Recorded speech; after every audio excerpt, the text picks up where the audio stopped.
Suara petir yang terdengar sangat menggema, menciutkan nyali siapapun yang mendengarnya. Semakin lama semakin banyak petir yang saling bersambaran, diiringi dengan derasnya air hujan yang turun membasahi jalanan beraspal di daerah Pantura. Nampak para pengguna jalan dan para warga sekitar berdiam diri di dalam rumah karena takut akan hujan yang turun begitu deras. Namun, tidak bagi Parno. Ia terus berjalan tanpa alas kaki di bawah derasnya hujan. Ia tak lagi menghiraukan petir yang saling sambar menyambar dan menimbulkan pantulan cahaya di hadapannya. Kakinya gemetar menahan rasa lapar. Sesekali ia berhenti lalu mendongakkan kepala ke arah atas, menadahkan air hujan yang turun. Ia terus menatap derasnya hujan tanpa mengedipkan mata, yang seakan-akan ia tak lagi bisa merasakan sakit dan pedih karena tetesan air itu. Ia terus menatap atas, sesekali ia berteriak melepaskan semua belenggu sakit hati yang sedang ia rasakan. Rasa sakit, malu, dendam yang bercampur aduk menjadi satu ketika Parno mengingat kejadian pahit yang pernah menimpanya. Dengan tatapan kosong, ia kembali melanjutkan jalan menembus lebatnya air hujan. Ia terus menyusuri sepanjang jalan Pantura yang membentang panjang. Jiwanya terus digerogoti dengan masa lalunya, hingga kedua kakinya tak mampu lagi menopang berat badannya. Lalu ia ambruk di bawah pohon pinggiran jalan. Suara-suara kendaraan berlalu lalang yang kini hanya bisa ia dengar. Tubuhnya yang semakin lemas, Parno pun tak sadarkan diri di bawah lebatnya hujan di pinggiran jalan Pantura. "No, Parno, Renio kamu no. Aku ada job baru buat kamu. Kamu mau ikut nggak?" tanya Bawor sembari berjalan kaki dengan senyum kecilnya. "Job apa Thomas, mas?" tanya Parno sembari berhenti menyapit rumput. "Di tempatku kerja, no, lagi membutuhkan satu karyawan. Kamu mau apa enggak?" "Yo mau, Thomas. Orang dikasih kerjaan kok ditolak toh. Ya wis, ayo ikut. Kerjaan ini mumpung cocok buat kamu, no. Angkat-angkat barang dan juga ngangkatin semen," timpal kembali Bawor sembari menjelaskan semuanya. Parno bersama Bawor lalu pergi bersama-sama ke tempat Bawor bekerja. Ya, Bawor bekerja di sebuah toko bangunan milik Pak Sukri. Bawor yang kala itu diperintahkan Pak Sukri untuk mencari satu karyawan lagi.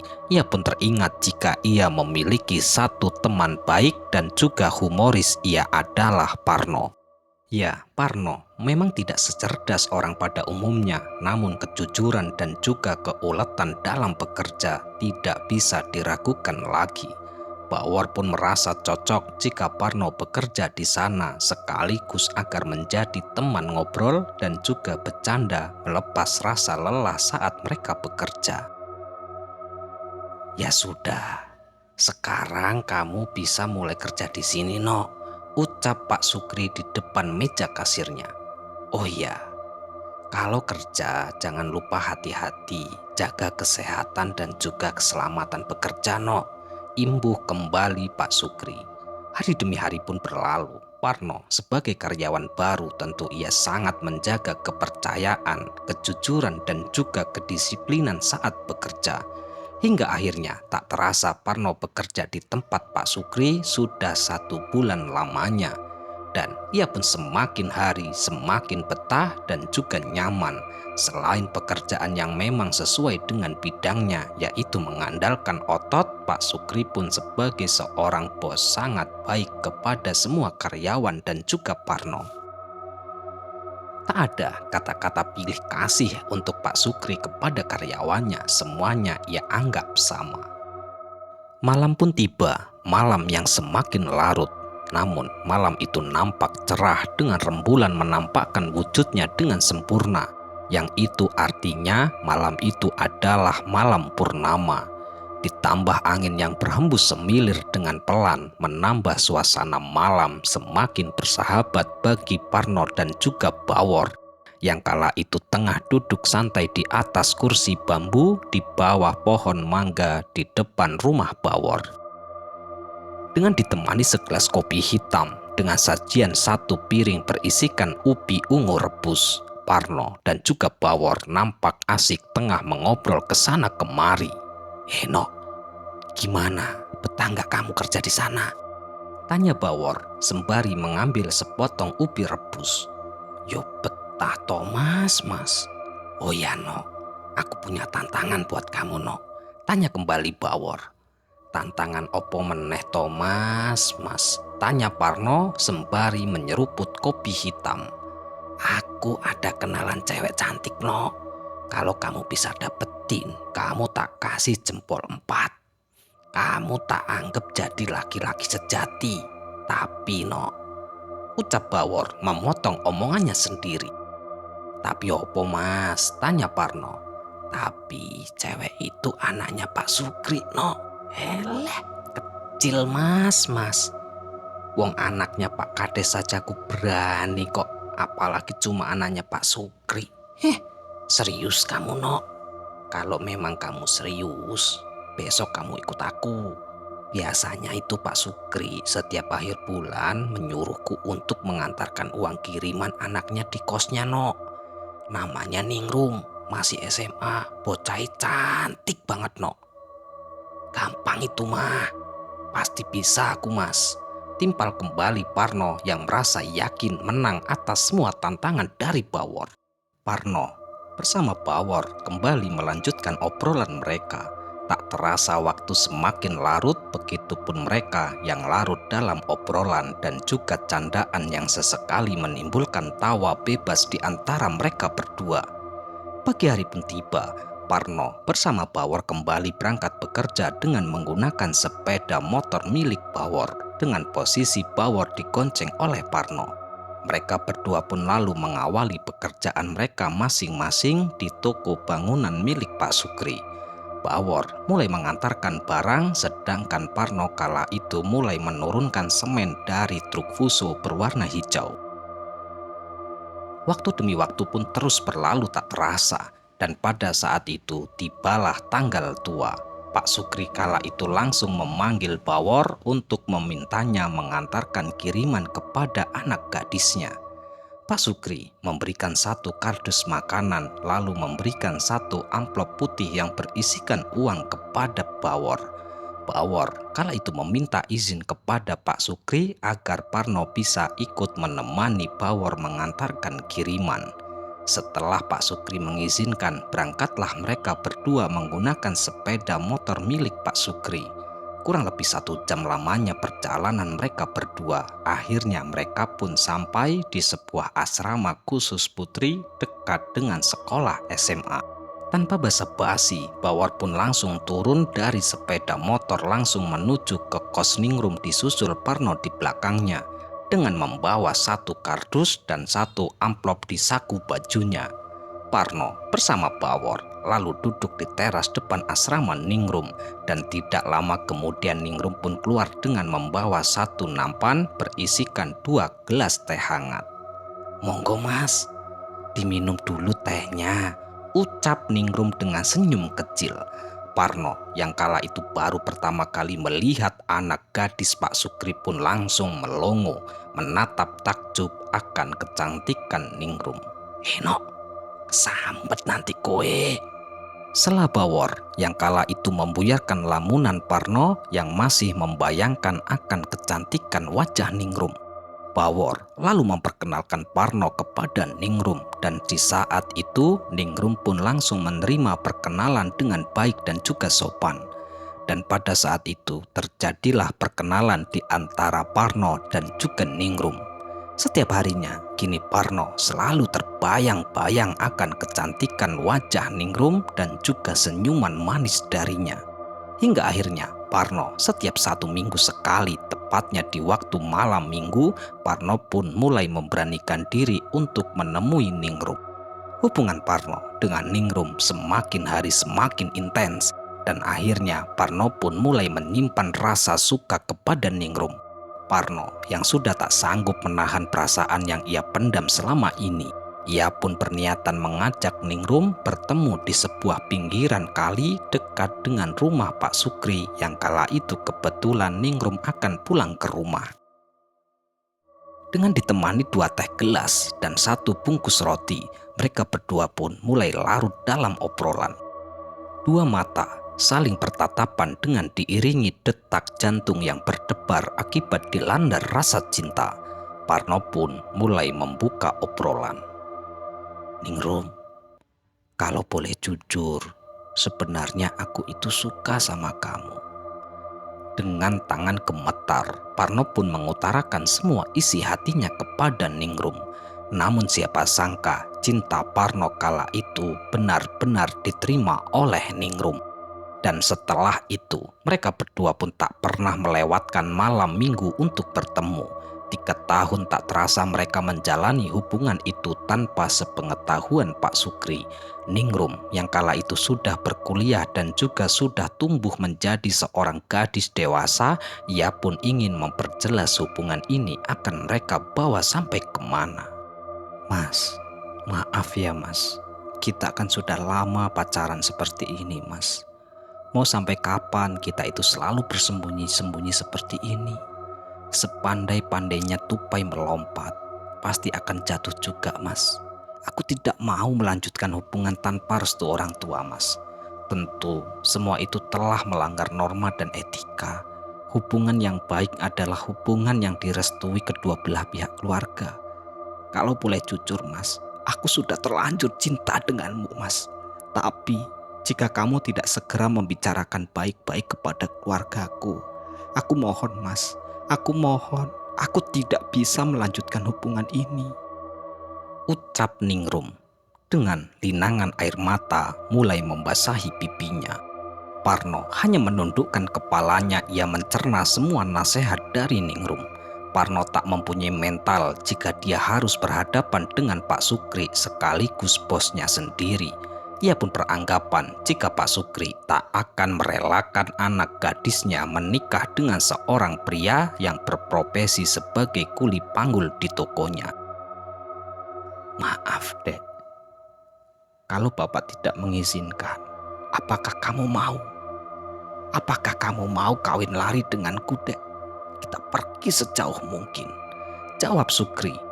Mendengar hal itu, Ningrum hanya menggeleng-gelengkan kepalanya tanpa mengeluarkan sepatah kata pun dari mulutnya, memberikan isyarat bahwa ia tak mau melakukan hal bodoh semacam itu. Dan pada akhirnya Parno pun mengiyakan semua permintaan Ningrum untuk meminta restu kepada Sukri agar hubungan mereka bisa mereka lanjutkan.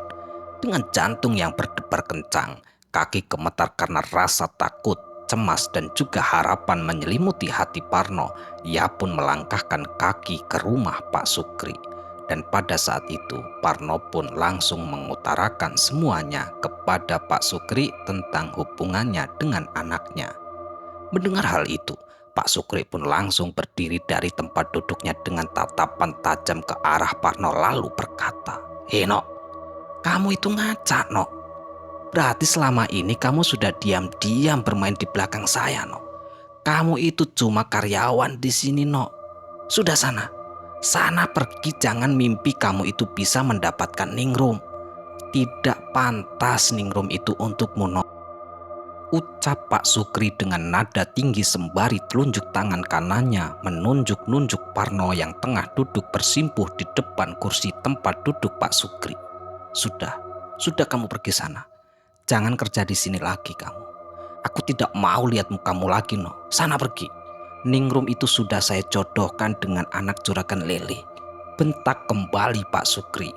Dengan menahan rasa malu, rasa sakit atas ucapan Pak Sukri kepadanya, Parno tak pernah membayangkan jika Pak Sukri akan semarah ini kepadanya.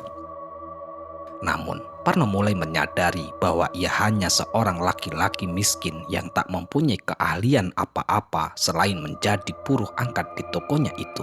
Ia benar-benar merasa sakit hati. Dan setelah kejadian itu, kini Parno tak bekerja lagi di toko Pak Sukri. Namun setelah kejadian itu, apa mungkin membuat mereka berdua menyerah begitu saja? Tentu tidak. Tidak akan. menyerah begitu saja. Nyawaku pun akan aku relakan demi kekasih pujaan hati. Gerutu Parno seorang diri. Hari demi hari telah berlalu. Parno bersama Ningrum kini mulai jarang bertemu karena Ningrum tak mau jika ia harus memaksakan kehendak Parno yang tidak baik itu. Ningrum selalu menjaga jarak, bahkan Ningrum rela pindah asrama agar Parno tidak bisa menemuinya lagi. Akan tetapi, Parno tak menyerah begitu saja. Dengan didasari rasa cinta yang sudah membara, mata hatinya sudah ditutupi kebencian dan juga amarah kepada Pak Sukri, membuatnya semakin menggila. Bahkan ia rela mati demi mendapatkan Ningrum seorang diri. Parno tak bisa mengendalikan nafsunya, ia tak mampu berpikir jernih lagi, dan pada akhirnya ia pun mendatangi seorang dukun yang kala itu telah diberi informasi oleh Bawor, alamat dan juga nama seorang dukun yang katanya terkenal sebagai dukun pelet sakti mandraguna. Dengan tangan gemetar akibat amarah yang sudah membara, Parno mulai menaiki motor milik Bawor seorang diri, mulai menembus gelapnya malam. Cahaya lampu motor hanya satu-satunya penerangan yang bisa menerangi jalanan berliku. Sepanjang pinggiran jalan itu membentang perkebunan warga. Ia terus memacu motornya dan tak terasa setelah 1 jam perjalanan, akhirnya Parno pun sampai di sebuah rumah kecil namun sederhana. Malam yang semakin larut, rintik-rintik air hujan mulai turun membasahi bumi. Parno lalu mengetuk-ngetuk pintu sembari mengucapkan salam. Dan tidak berselang lama kemudian, keluarlah seorang laki-laki tua berbadan bungkuk dan berambut putih sembari membawa tongkat kayu. Ya, laki-laki tua itu merupakan Mbah Sukmo, seorang dukun yang terkenal akan ilmu hitamnya. Bahkan desas-desus warga dan juga Bawor mengatakan bahwa Mbah Sukmo tak segan-segan melakukan kiriman santet dan juga pelet yang dimintanya.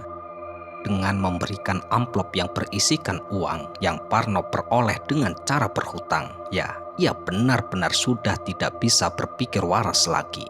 Apapun caranya mendapatkan uang asal bisa membalaskan dendamnya yang benar-benar sudah membara, pasti ia lakukan.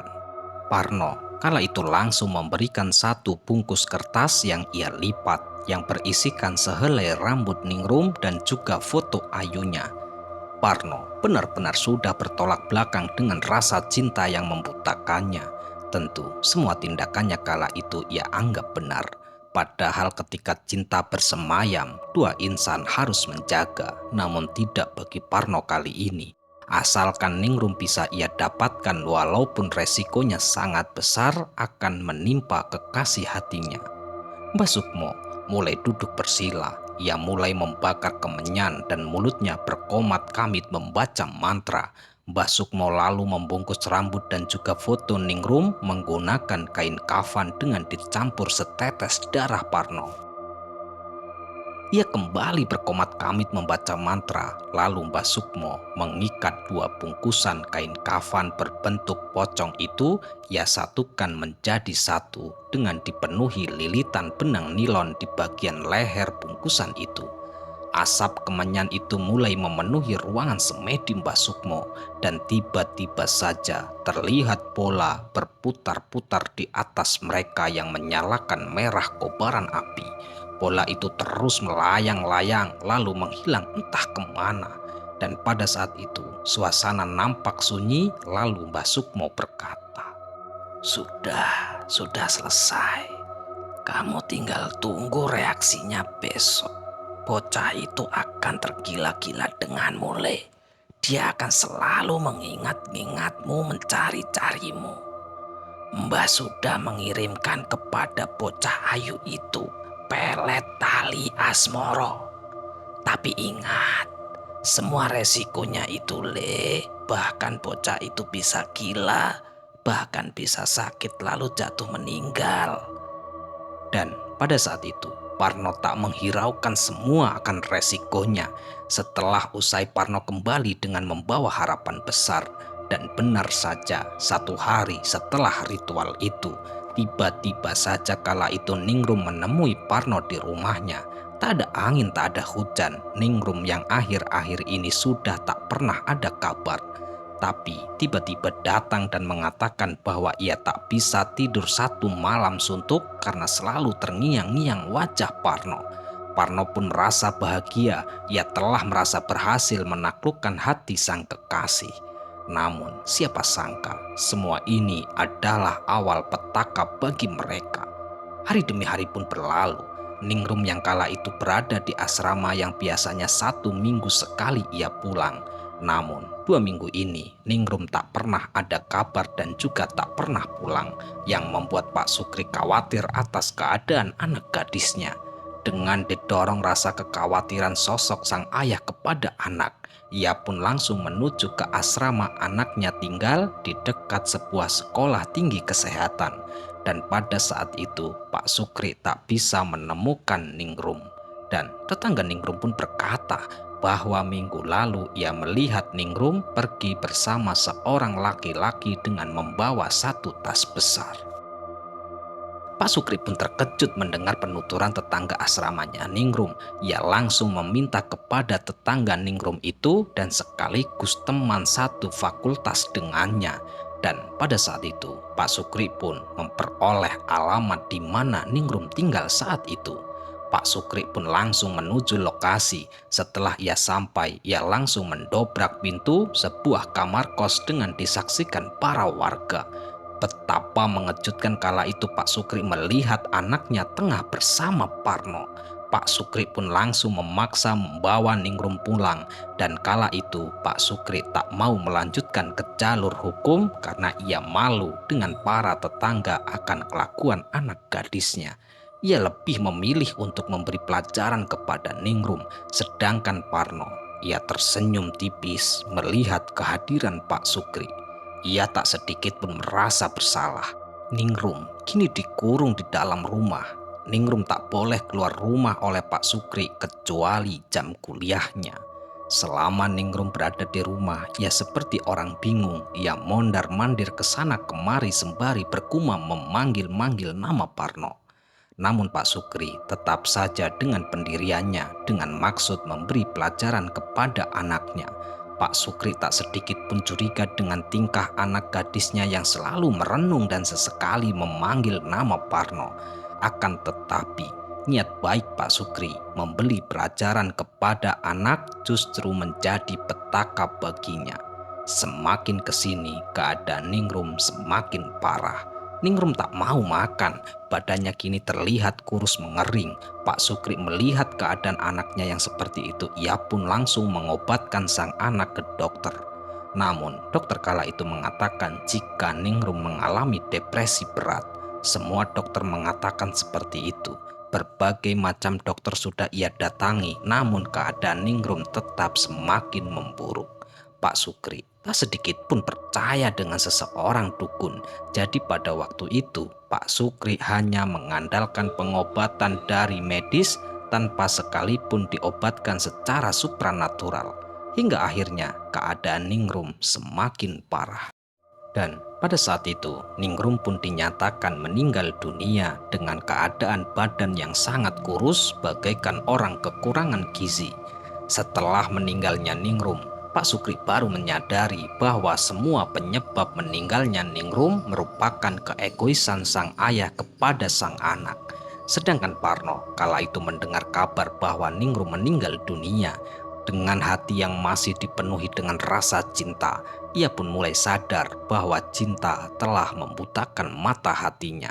Ia benar-benar merasa kehilangan Ningrum. Ia merasa bersalah atas apa semua yang ia perbuat kepada sang kekasih. Ia terus meratapi semua itu, namun apalah daya, nasi sudah menjadi bubur. Tak akan mungkin bisa kembali seperti dahulu kala. Parno benar-benar kehilangan arah dalam kehidupannya. Ia menyesali semua perbuatannya. Kini Parno mengabdikan dirinya menjadi seorang musafir untuk menebus semua kesalahannya dan berusaha membersihkan hati dari masa lalu kelamnya. membuat Ningrum meninggal dunia akibat ganasnya kiriman pelet tali Asmoro dari Parno. Selesai. Ya, sekian cerita kali ini. Semoga cerita ini bisa menghibur dan cerita ini bisa bermanfaat yang kami harapkan, dan kami ucapkan terima kasih banyak kepada teman-teman semua yang telah mendukung kami. Semoga amal kebaikan teman-teman dibalas oleh Allah Subhanahu wa Ta'ala berupa hal-hal yang lebih baik dan lebih bermanfaat dalam kehidupan kita semua. Dan untuk teman-teman yang sedang sakit, semoga diberi kesembuhan. Yang sedang mengalami kesulitan, semoga diberi kelancaran dalam segala hal. Amin, amin ya robbal alamin. Dan untuk teman-teman dimanapun berada yang mungkin baru menemukan channel Kegelapan Sunyi dan baru mendengarkan cerita-cerita dari kami, yang belum mendukung silahkan dukung kami dengan cara klik tombol subscribe-nya agar kami ini lebih bersemangat lagi membuat cerita-cerita terbaru di channel Kegelapan Sunyi. Kami ucapkan mohon maaf yang sebesar-besarnya jika ada kata-kata yang salah yang kami sampaikan di dalam cerita. Baik, sampai jumpa di cerita-cerita selanjutnya. Akhirul qouli wassalamualaikum warahmatullahi wabarakatuh.